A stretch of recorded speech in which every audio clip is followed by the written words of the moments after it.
Good morning, church. In our lives, we all have people that we look up to. We all have role models and mentors. And I'd like you to think, who are yours? Who are your role models in your life? Think about them. Bring them up in your memories right now.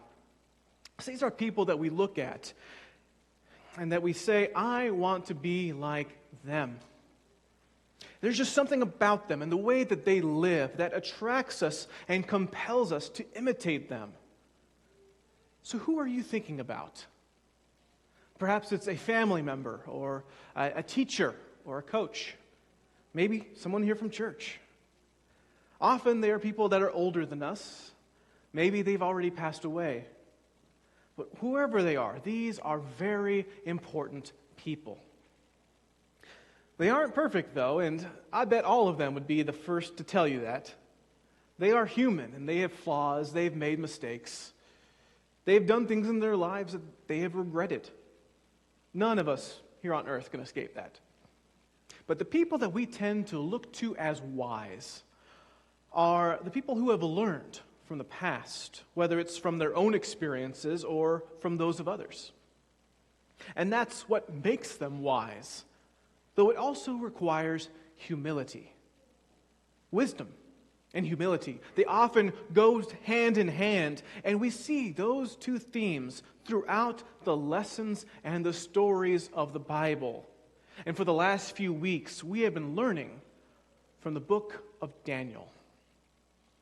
I've been calling this series Living Well in Exile. For Daniel is an example of faithfulness in a foreign land where faith can be hard to hold on to.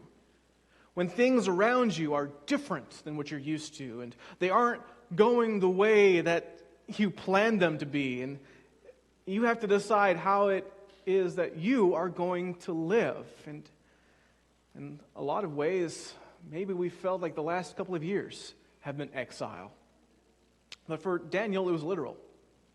As a young man, Daniel and many young Jewish nobles were taken away from their home in Jerusalem and forced to live in the pagan land of Babylon.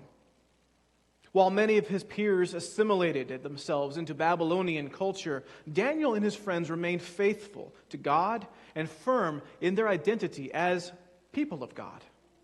And as a result, God blessed them with skill and knowledge. And to Daniel, he gave the gift of interpreting dreams and mysteries, which has come in handy a couple of times in this book. And the end result is that by the end of his life, Daniel was among one of the most powerful and influential leaders in the land.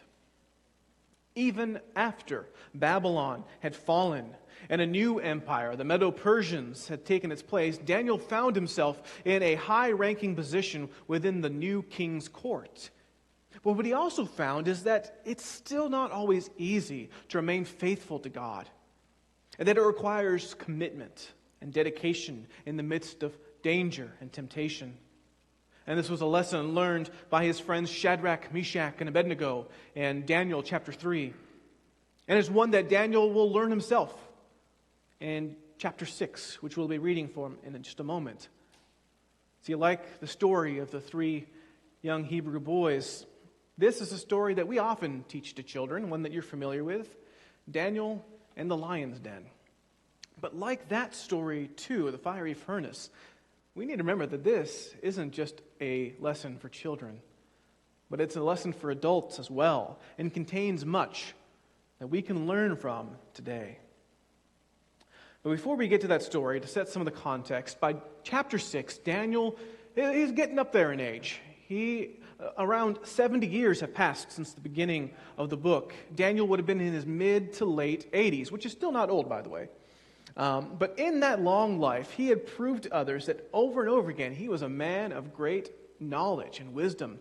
He was the person that you would go to solve problems, which is why so many kings had him around as an advisor. To many people, Daniel was a role model. But unlike so many politicians, Daniel was untouchable and free from corruption. There were no scandals to be found with him involved. And that was very frustrating for his enemies. See, his enemies were jealous of his success, and so they had to make a scandal up. And they did so by targeting something else that Daniel was known for, which was his faithfulness, particularly his faithful prayer. We're going to pick up Daniel chapter 6, beginning in verse 5. We read that finally these men, these enemies, said, "We will never find any basis for charges against this man Daniel unless it has something to do with the law of his God." And so these administrators and satraps went as a group to the king and said, "May King Darius live forever." The royal administrators, prefects, satraps, advisors, and governors have all agreed that the king should issue an edict and enforce the decree that anyone who prays to any god or human being during the next 30 days, except to you, your majesty, shall be thrown to the lion's den.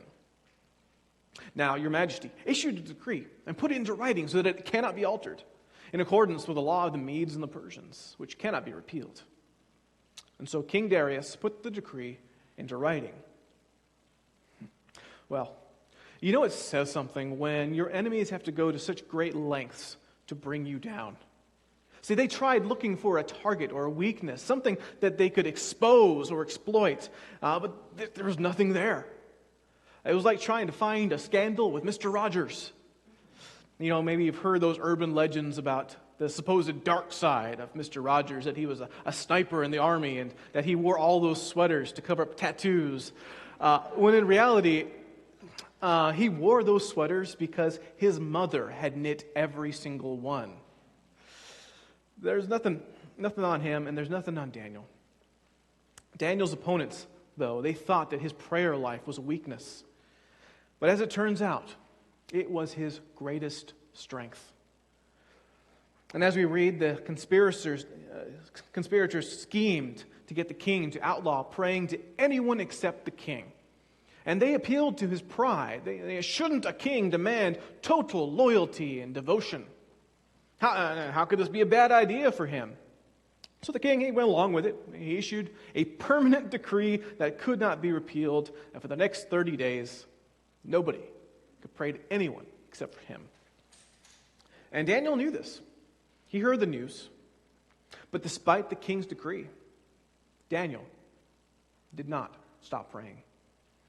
Continuing on in verse 10, we read that now when Daniel learned that the decree had been published, he went home to his upstairs room where the windows opened toward Jerusalem. And 3 times a day he got down on his knees and he prayed, giving thanks to his God, just as he had done before. Now this was a custom for Jews living in diaspora away from the Holy Land.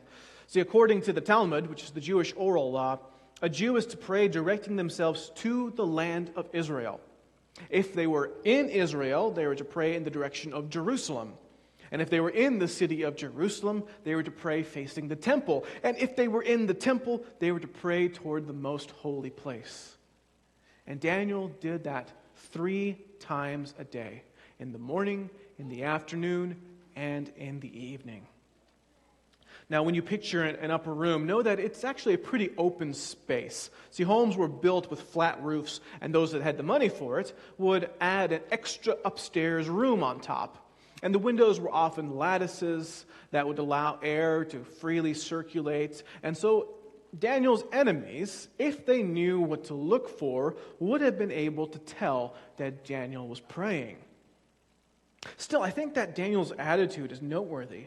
You know, he didn't pray out of defiance. He didn't go out into the street corners to be seen praying, but he didn't hide, and he didn't pray in cowardice by hiding either.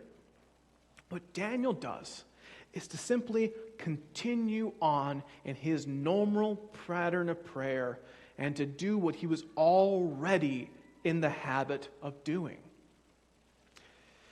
Daniel's enemies were delighted that he was caught in their trap. And they ran to the king like a kid running to their parents to tattle on their sibling. Look what we saw Daniel doing. He is disobeying the very law that we convinced you to order, which is totally coincidence, by the way. Definitely not a part of an evil scheme or anything. Well, the king, his response is he was devastated because he really liked Daniel. And he did all that he could to save his life, but he was caught between a rock and a hard place. And the conspirators reminded him that he had made a decree which could not be repealed. So picking up in verse 16, we read that the king gave the order, and they brought Daniel, and they threw him into the lion's den. And the king said to Daniel, "May your God, whom you serve continually, rescue you."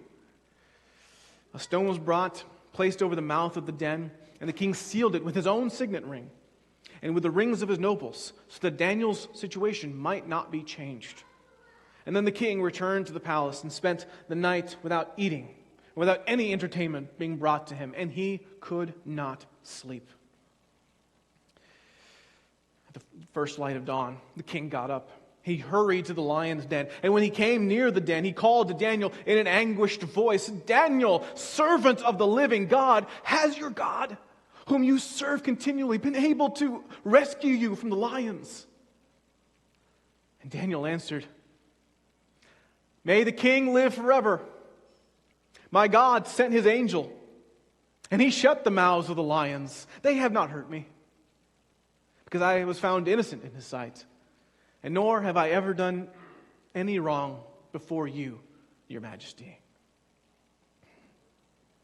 Even in the den of lions, Daniel remained faithful, just as his friends Shadrach, Meshach, and Abednego had done so many years earlier in the fiery furnace.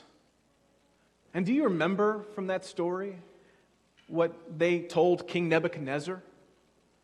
Even if. The three of them had said that they would remain faithful even if they were to perish in the flames. And I'm sure that Daniel would have said the same about the lion's den, even if. But to King Darius' relief, Daniel was saved and spared.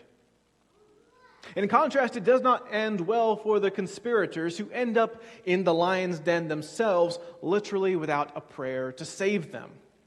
But enough about them. Back to King Darius. Darius issued a proclamation similar to what Nebuchadnezzar proclaimed in Daniel chapter 2 after the fiery furnace incident. Yet another pagan king declared the greatness and sovereignty of the God of Israel. And in verse 25, we read that King Darius wrote to all the nations and peoples of every language in all the earth, saying, "May you prosper greatly. I issue a decree that in every part of my kingdom people must fear and reverence the God of Daniel. For he is the living God, and he endures forever. His kingdom will not be destroyed. His dominion will never end. He rescues and he saves. He performs signs and wonders in the heavens and on the earth, and he has rescued Daniel from the power of the lions." And thus ends Daniel's story. And we read that Daniel continued to prosper the rest of his long life. Now, you may notice that there's a few chapters left in the book of Daniel, which contains several prophecies and visions that Daniel had during his life. And while those chapters are definitely worth reading and visiting another time, we will conclude with the series today. Honestly, I think we might have hit our annual quota of prophetic apocalyptic literature when we went through Revelation a few months ago.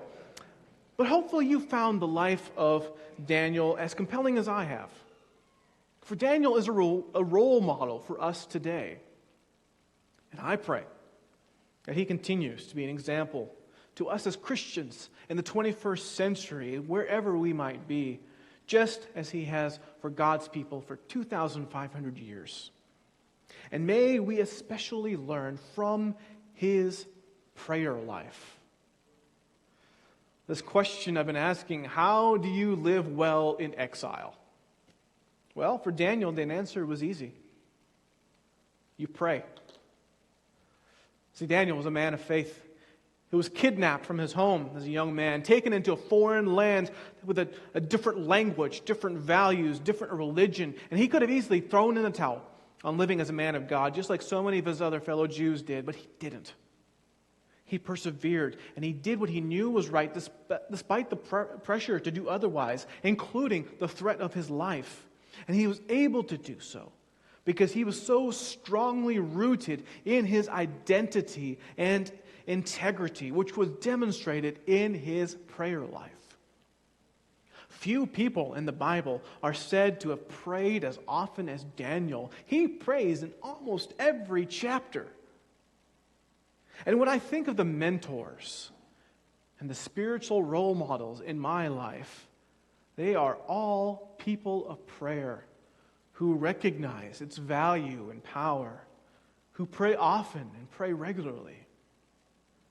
And that's a little intimidating to me, because I'll confess that I struggle with following their examples. And maybe you do too. Now, I'm pretty good at praying when I'm facing fiery furnaces in Lion's Den. In times when I'm stressed out and overwhelmed and I don't know who else to turn to other than God, I'm great at praying then. But Daniel didn't have a prayer life. He had a life of prayer, one that so many people here in this church live themselves. And I find myself inspired and encouraged to do the same as them. See, if I think if Daniel were here today, he would tell you that it was his prayer life that enabled him to do all that he did. Prayer is much more than asking for something and hoping that you get it. It is a worldview shift. Prayer grounds us in the reality of this world by reminding us that God is in control.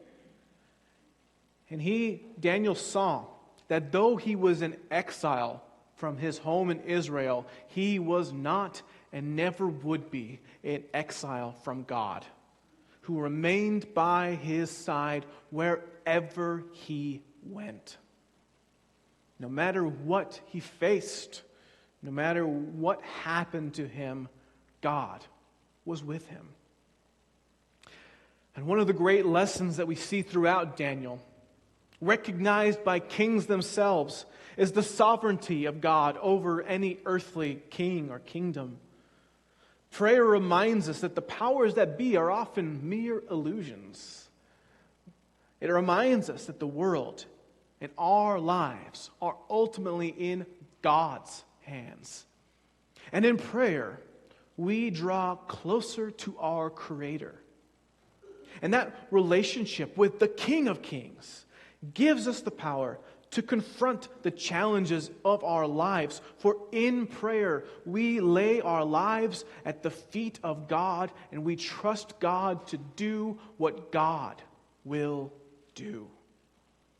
And in the same way that it did for Daniel and for so many others, talking to God regularly will guide us through this life, even as we travel through strange lands, through unexpected circumstances in our lives. And this will ground us in the reality of God's power and sovereignty, helping us to be faithful all the way.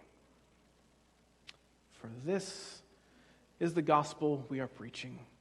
The good news we are proclaiming, not just with our words, but with our lives. And yes, church, we are proclaiming it with our prayers, with the life of prayer that we have. And if you are in need of prayer today, I got to tell you, please let us know.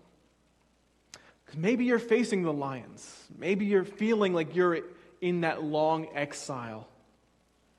And as I said, there are many people here that are devoted people of prayer who would love to pray for you right now and every day, 3 times a day. Whatever you are going through, you are not alone. Our God is with us, and He is keeping us together and ministering through us. May the world see and know that God, that one God that we are praying to and putting our faith and our trust in, the God who rescues and redeems us. And may God receive all glory and honor and praise. Amen.